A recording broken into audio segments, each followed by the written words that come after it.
Сәлеметсіздер ме? 13-ші лекция регуляр өрнектер. Регуляр өрнектерін қолдану әдістерімен танысасыздар. Текст оқитын курстың әзірлеушісі Нұркен Спашев. Модуль 5 сөздіктер және деректерді құрылымдау. Саламатсыздар ма? 13-ші видео лекция регуляр өрнектер. Питонда регуляр өрнектер жұмыс жасау үшін ре модулін пайдаланады. Бұл модульде керекті функциялар мен әдістер бар. Импорт ре. Осылайша біз регуляр өрнектің модулін импорттадық. Re.compile әдісінің аргументі ретінде регуляр өрнек беріледі және регуляр өрнекке сәйкес объект қайтарылады. Телефон номеріне сәйкес келетін регуляр өрнекті құрастырайық. Номер тең re.compile және compile-дың ішіне біз аргумент береміз. Ол аргумент регуляр өрнек. r апостроф және де регуляр өрнек жазылады. /d деген ол бізге санды білдіреді. /d деген бір сан, 4d деген 4 сан, 3 сан, 2 сан, 2 сан. Осында бізде номер телефон бар делік. Енді біз осы регуляр өрнектен іздеу керекпіз. Сол үшін search әдісін пайдаланамыз. mo тең номер.search. Search аргументі ретінде ізделетін жолды жазыламыз. Қандай жолдан іздейтінімізді. Менің телефон номерім және де номер жазылады.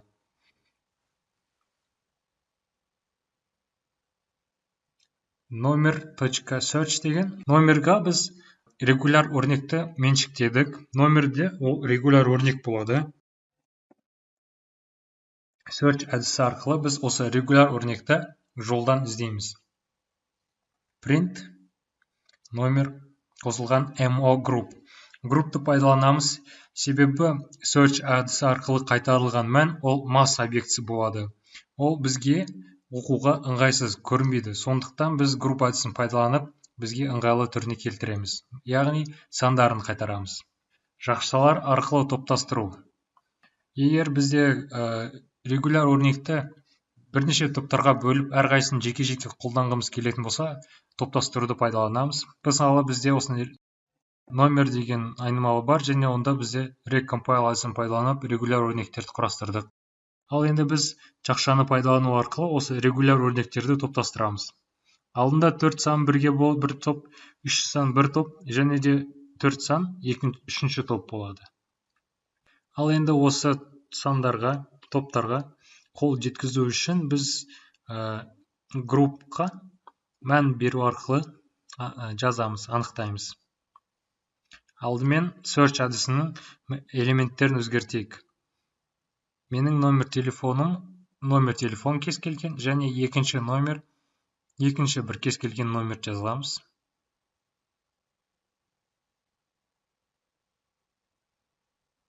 Осында екі номер телефон бар делік. Және де жауабы бізге mo.group. Және де оның аргументі ретінде біз бірінші топты аламыз. Яғни 4 сан, алғашқы 4 сан. mo group жақшаның ішінде 2, екінші топ, ол 3 сан, mo group 3, ол 4 сан. Соңғы 4 сан аламыз. Осылайша біз элементтерді топтастырдық. Ал егер бүкіл группаны алғымыз келсе, groups'ты пайдаланамыз. Жауабы ретінде картедж қайтарылады.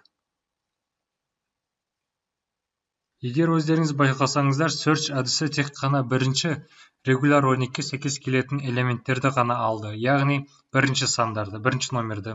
Ал екінші номерді ол қарастырған жоқ. Сондықтан, егер бізде бүкіл регуляр өрнектерге сәйкес келетін мәндерді алғымыз келетін болса, find-all әдісін пайдаланамыз. Бізде осындай бір регуляр өрнек бар. Және де mo-да осындай бір мәндеріміз бар, бұл жолымыз бар делік. Және де search әдісімен іздеген кезде бізге ол тек қана алғашқы номерді қайтарды.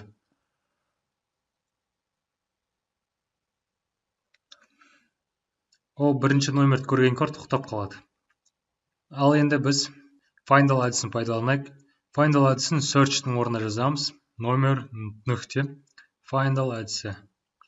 Find-all әдісі регуляр өрнекке келетін сәйкес барлық мәндерді қайтарылады. Жауабы тізім ретінде болады. Осылайша біз бүкіл элементтерді алдық.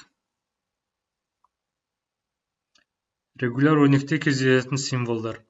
/d деген ол сан, слэш үлкен д деген ол саннан басқа кез келген символ, /w деген ол әріптер,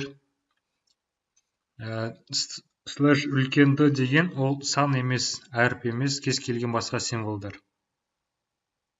S деген ол бізге пробел.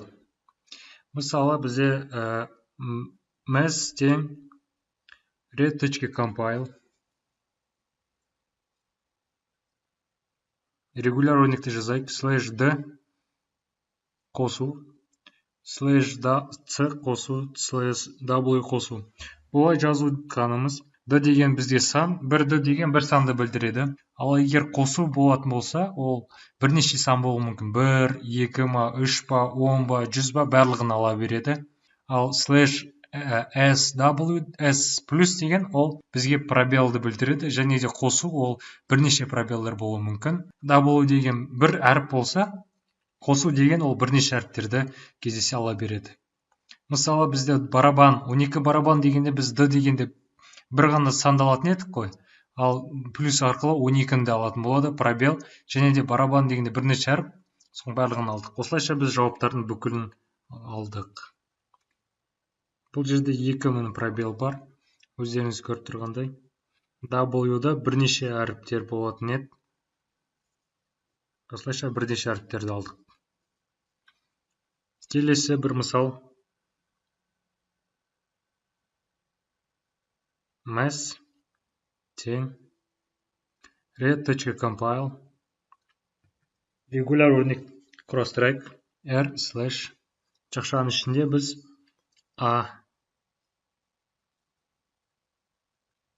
фигуралық жақшаға 5 жаздық. Бұлай жазу деген қысқарттық. Біз жақшаның ішіндегі a ол қайталанатын элемент, фигуралық жақшаның ішіндегі 5 ол неше рет қайталанатын жазыламыз. M тең. Енді біз search әдісін пайдаланып, біз іздейік mass.search. Және search әдісінің аргументіне бір жолды берейік. Осындай бізде жол бар делік.